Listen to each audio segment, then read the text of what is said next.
Moby Dick by Herman Melville. Chapter 41 Moby Dick. I, Ishmael, was one of that crew. My shouts had gone up with the rest. My oath had been welded with theirs.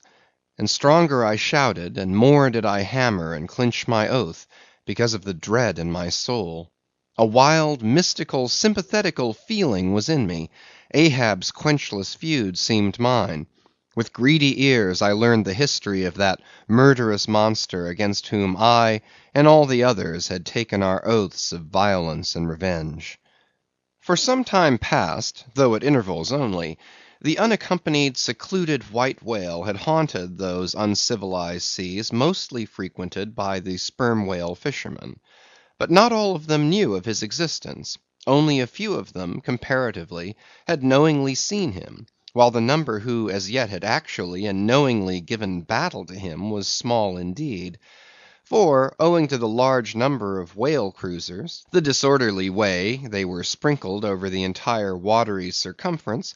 many of them adventurously pushing their quest along solitary latitudes, so as seldom or never for a whole 12-month or more on a stretch to encounter a single news-telling sail of any sort, the inordinate length of each separate voyage, the irregularity of the times of sailing from home, all these, with other circumstances, direct and indirect, long obstructed the spread through the whole world-wide whaling fleet of the special individualizing tidings concerning Moby Dick. It was hardly to be doubted that several vessels reported to have encountered at such or such a time, or on such or such a meridian, a sperm whale of uncommon magnitude and malignity, which whale, after doing great mischief to his assailants, had completely escaped them. To some minds it was not an unfair presumption, I say, that the whale in question must have been no other than Moby Dick.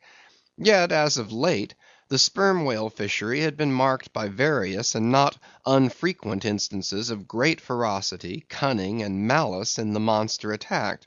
Therefore it was, that those who, by accident, ignorantly gave battle to Moby Dick, such hunters, perhaps, for the most part, were content to ascribe the peculiar terror he bred more, as it were, to the perils of the sperm whale fishery at large, than to the individual cause. In that way, mostly, the disastrous encounter between Ahab and the whale had hitherto been popularly regarded. And as for those who previously hearing of the white whale, by chance caught sight of him, in the beginning of the thing they had, every one of them, almost as boldly and fearlessly lowered for him, as for any other whale of that species. But at length such calamities did ensue in these assaults, not restricted to sprained wrists and ankles, broken limbs, or devouring amputations, but fatal to the last degree of fatality, those repeated disastrous repulses all accumulating and piling their terrors upon Moby Dick,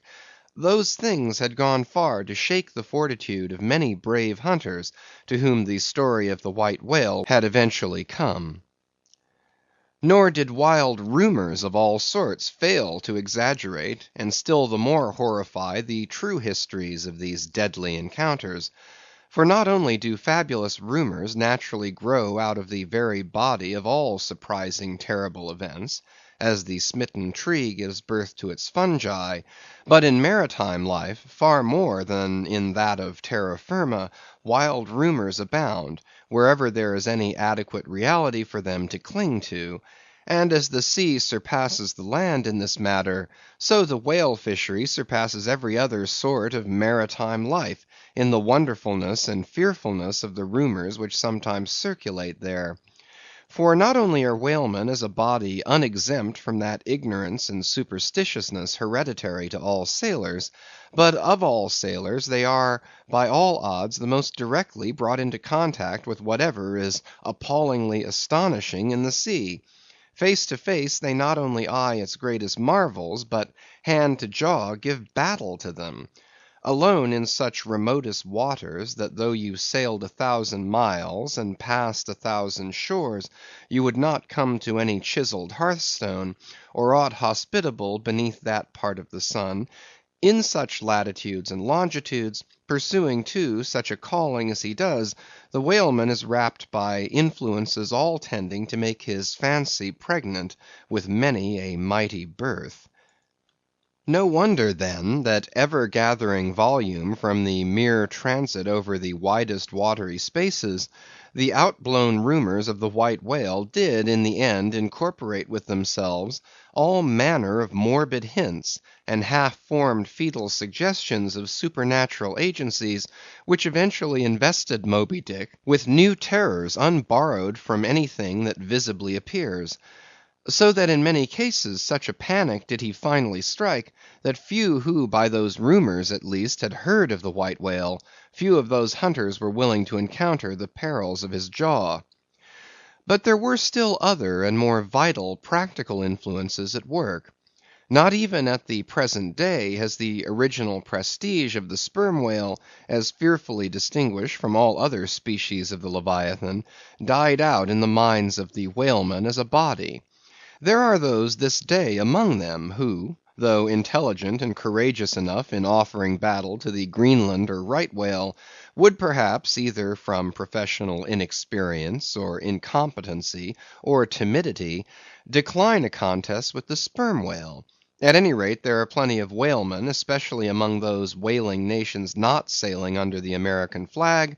who have never hostilely encountered the sperm whale, but whose sole knowledge of the Leviathan is restricted to the ignoble monster primitively pursued in the north. Seated on their hatches, these men will hearken with a childish fireside interest and awe to the wild strange tales of southern whaling. Nor is the preeminent tremendousness of the great sperm whale anywhere more feelingly comprehended than on board of those prows which stem him. And as if the now tested reality of his might had in former legendary times thrown its shadow before it, we find some book naturalists, Olason and Pavelson, declaring the sperm whale not only to be a consternation to every other creature in the sea, but also to be so incredibly ferocious as continually to be athirst for human blood. Nor even down to so late a time as Cuvier's were these or almost similar impressions effaced. For in his Natural History the Baron himself affirms that at sight of the sperm whale all fish, sharks included, are struck with the most lively terrors, and often in the precipitancy of their flight dash themselves against the rocks with such violence as to cause instantaneous death. And however the general experiences in the fishery may amend such reports as these, yet in their full terribleness, even to the bloodthirsty item of Pavelson, the superstitious belief in them is, in some vicissitudes of their vocation, revived in the minds of the hunters. So that overawed by the rumors and portents concerning him, not a few of the fishermen recalled, in reference to Moby Dick, the earlier days of the sperm whale fishery, when it was oftentimes hard to induce long-practised right whalemen to embark in the perils of this new and daring warfare; such men protesting that although other leviathans might be hopefully pursued, yet to chase and point lance at such an apparition as the sperm whale was not for mortal man; that to attempt it would be inevitably to be torn into a quick eternity. On this head there are some remarkable documents that may be consulted.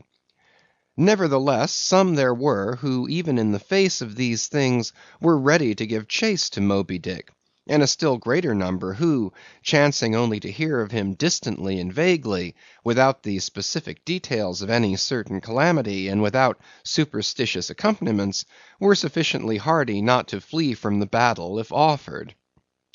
One of the wild suggestions referred to, as at last coming to be linked with the white whale in the minds of these superstitiously inclined, was the unearthly conceit that Moby Dick was ubiquitous; that he had actually been encountered in opposite latitudes at one and the same instant of time.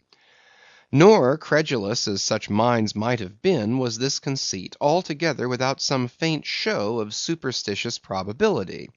For as the secrets of the currents of the seas have never yet been divulged, even to the most erudite research, so the hidden ways of the sperm whale when beneath the surface remain in great part unaccountable to his pursuers, and from time to time have originated the most curious and contradictory speculations regarding them, especially concerning the mystic modes whereby, after sounding to a great depth, he transports himself with such vast swiftness to the most widely distant points.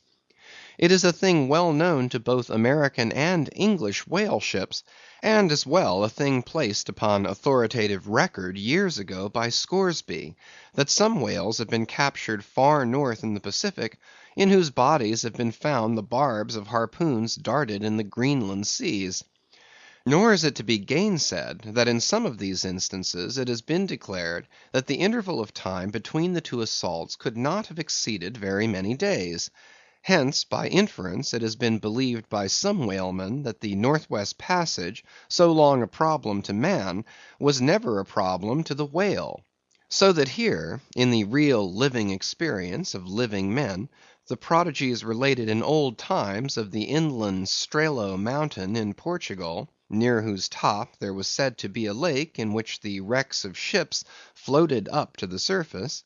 and that still more wonderful story of the Arethusa fountain near Syracuse, whose waters were believed to have come from the Holy Land by an underground passage, these fabulous narrations are almost fully equalled by the realities of the whaleman.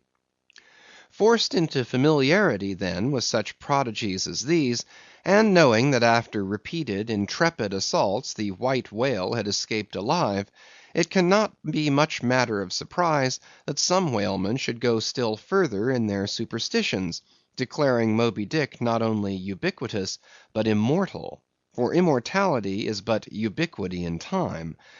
That though groves of spears should be planted in his flanks, he would still swim away unharmed; or if indeed he should ever be made to spout thick blood, such a sight would be but a ghastly deception; for again in unsanguined billows, hundreds of leagues away, his unsullied jet would once more be seen. But even stripped of these supernatural surmisings, there was enough in the earthly make and incontestable character of the monster to strike the imagination with unwonted power. For it was not so much his uncommon bulk that so much distinguished him from other sperm whales, but, as elsewhere thrown out, a peculiar snow-white wrinkled forehead, and a high pyramidical white hump. These were his prominent features, the tokens whereby, even in the limitless uncharted seas, he revealed his identity, at a long distance, to those who knew him. The rest of his body was so streaked and spotted and marbled with the same shrouded hue, that in the end he had gained his distinctive appellation of the White Whale, a name, indeed, literally justified by his vivid aspect, when seen gliding at high noon through a dark blue sea, leaving a Milky Way wake of creamy foam, all spangled with golden gleamings. Nor was it his unwonted magnitude, nor his remarkable hue, nor yet his deformed lower jaw that so much invested the whale with natural terror, as that unexampled intelligent malignity which, according to specific accounts, he had over and over again evinced in his assaults. More than all, his treacherous retreats struck more dismay than perhaps aught else. For when swimming before his exulting pursuers, with every apparent symptom of alarm, he had several times been known to turn round suddenly, and bearing down upon them, either stave their boats to splinters, or drive them back in consternation to their ship.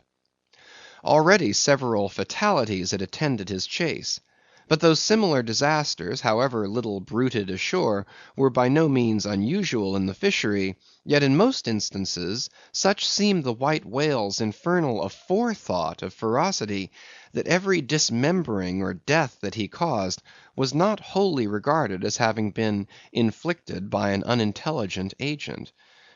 Judge then to what pitches of inflamed, distracted fury the minds of his more desperate hunters were impelled, when amid the chips of chewed boats, and the sinking limbs of torn comrades, they swam out of the white curds of the whale's direful wrath into the serene, exasperating sunlight that smiled on as if at a birth or a bridal.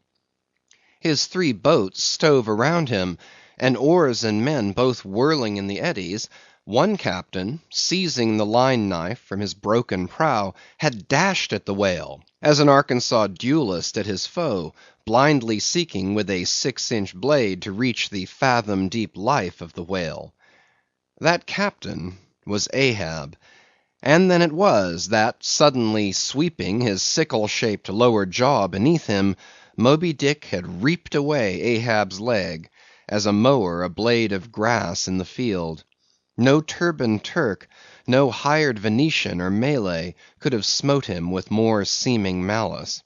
Small reason was there to doubt, then, that ever since that almost fatal encounter, Ahab had cherished a wild vindictiveness against the whale. All the more fell, for that in his frantic morbidness he at last came to identify with him not only all his bodily woes, but all his intellectual and spiritual exasperations.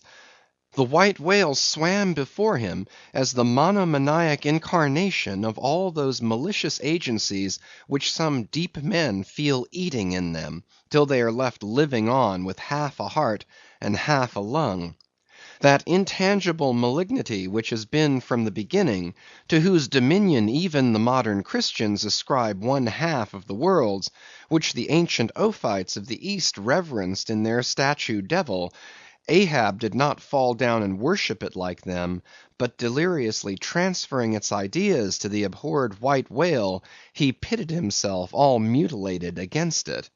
All that most maddens and torments, all that stirs up the lees of things, all truth with malice in it, all that cracks the sinews and cakes the brain, all the subtle demonisms of life and thought, all evil to crazy Ahab, were visibly personified and made practically assailable in Moby Dick. He piled upon the white whale's hump the sum of all the general rage and hate felt by his whole race from Adam down, and then, as if his chest had been a mortar, he burst his hot heart's shell upon it. It is not probable that this monomania in him took its instant rise at the precise time of his bodily dismemberment. Then, in darting at the monster, knife in hand, he had but given loose to a sudden, passionate, corporal animosity, and when he received the stroke that tore him, he probably but felt the agonizing bodily laceration, but nothing more. Yet when by this collision forced to turn towards home, and for long months of days and weeks, Ahab and Anguish lay stretched together in one hammock, rounding in mid-winter that dreary howling Patagonian Cape, then it was that his torn body and gashed soul bled into one another, and so interfusing, made him mad. That it was only then, on the homeward voyage after the encounter, that the final monomania seized him, seems all but certain from the fact that, at intervals during the passage, he was a raving lunatic; and though unlimbed of a leg, yet such vital strength yet lurked in his Egyptian chest, and was moreover intensified by his delirium, that his mates were forced to lace him fast, even there as he sailed, raving in his hammock. In a strait-jacket he swung to the mad rockings of the gales; and when running into more sufferable latitudes, the ship, with mild stunsails spread, floated across the tranquil tropics, and to all appearances the old man's delirium seemed left behind him with the Cape Horn swells, and he came forth from his dark den into the blessed light and air; even then, when he bore that firm collected front, however pale, and issued his calm orders once again, and his mates thanked God the direful madness was now gone; even then, Ahab in his hidden self raved on. Human madness is oftentimes a cunning and most feline thing. When you think it fled, it may have but become transfigured into some still subtler form. Ahab's full lunacy subsided not, but deepeningly contracted, like the unabated Hudson, when that noble Northman flows narrowly but unfathomably through the Highland gorge. But as in his narrow-flowing monomania not one jot of Ahab's broad madness had been left behind, so in that broad madness not one jot of his great natural intellect had perished. That before living agent now became the living instrument.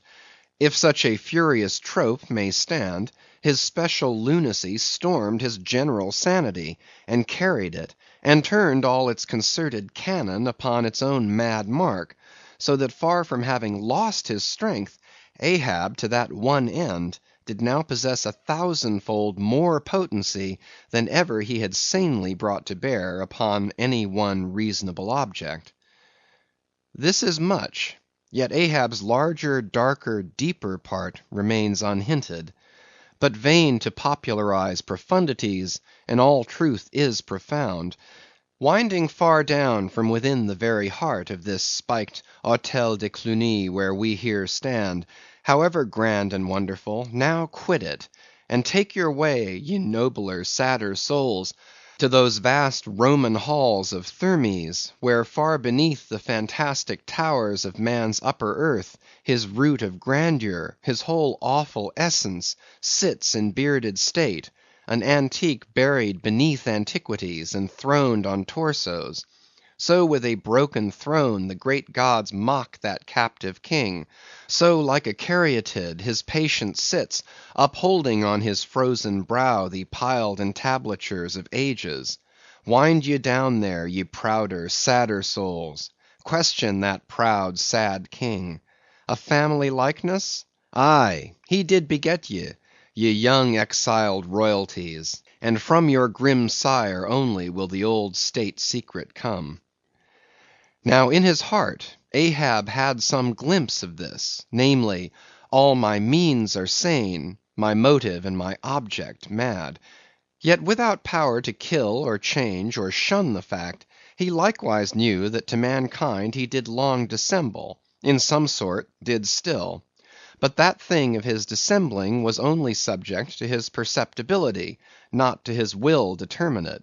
Nevertheless, so well did he succeed in that dissembling, that when with ivory leg he stepped ashore at last, no Nantucketer thought him otherwise than but naturally grieved, and that to the quick, with the terrible casualty which had overtaken him. The report of his undeniable delirium at sea was likewise popularly ascribed to a kindred cause. And so too all the added moodiness which always afterwards, to the very day of sailing in the Pequod on the present voyage, sat brooding on his brow. Nor is it so very unlikely that far from distrusting his fitness for another whaling voyage, on account of such dark symptoms, the calculating people of that prudent isle were inclined to harbor the conceit, that for those very reasons he was all the better qualified and set on edge for a pursuit so full of rage and wildness as the bloody hunt of whales. Gnawed within and scorched without by the infixed unrelenting fangs of some incurable idea, such a one, could he be found, would seem the very man to dart his iron and lift his lance against the most appalling of all brutes. Or if for any reason thought to be corporeally incapacitated for that, yet such a one would seem superlatively competent to cheer and howl on his underlings to the attack. But be all this as it may, certain it is, that with the mad secret of his unabated rage bolted up and keyed in him, Ahab had purposely sailed upon the present voyage with the one only and all engrossing object of hunting the white whale. Had any one of his old acquaintances on shore but half dreamed of what was lurking in him then, how soon would their aghast and righteous souls have wrenched the ship from such a fiendish man. They were bent on profitable cruises, the profit to be counted down in dollars from the mint. He was intent on an audacious, immitigable, and supernatural revenge.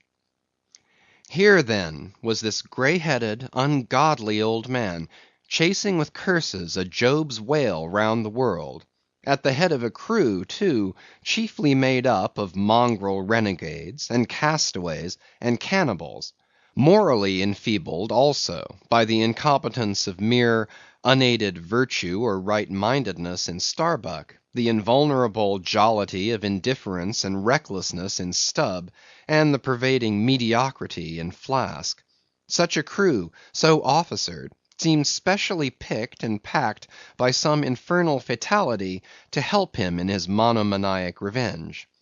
How it was that they so aboundingly responded to the old man's ire,